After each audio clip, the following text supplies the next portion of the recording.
അമ്മു തന്റെ പ്രിയ ചങ്ങാതിയായ മുത്തുവിന് തീറ്റ കൊടുക്കുന്ന തിരക്കിലാണ്. കാടിനുള്ളിലെ ഈ സുന്ദരൻ മയിലിന് അമ്മു തന്നെയാണ് മുത്തുവെന്ന് പേരിട്ടത്.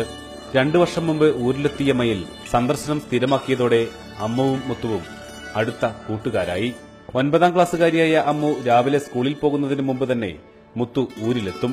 പിന്നെ സ്കൂളിലേക്ക് കാടിനുള്ളിലൂടെ ഒറ്റയ്ക്ക് പോകുന്ന അമ്മുവിന് കൂട്ടായി മുത്തു ഉണ്ടാകും. അമ്മുവിനെ ബസ് സ്റ്റോപ്പിലെത്തിച്ച് വൈകിട്ട് തിരിച്ചു വരുന്നതുവരെ അവിടെ കാത്തിരിക്കും. സ്കൂളൊക്കെ പോകുമ്പോ അത് എന്റെ കൂടെ വരും.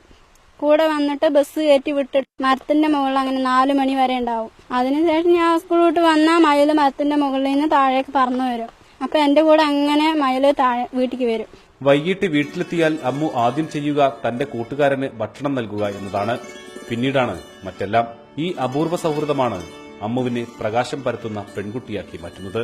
ക്യാമറാമാൻ പ്രജിത് കൊങ്ങാടിനോടൊപ്പം പ്രസാദ് ഉടുമ്പിശ്ശേരി, റിപ്പോർട്ടർ, പാലക്കാട്.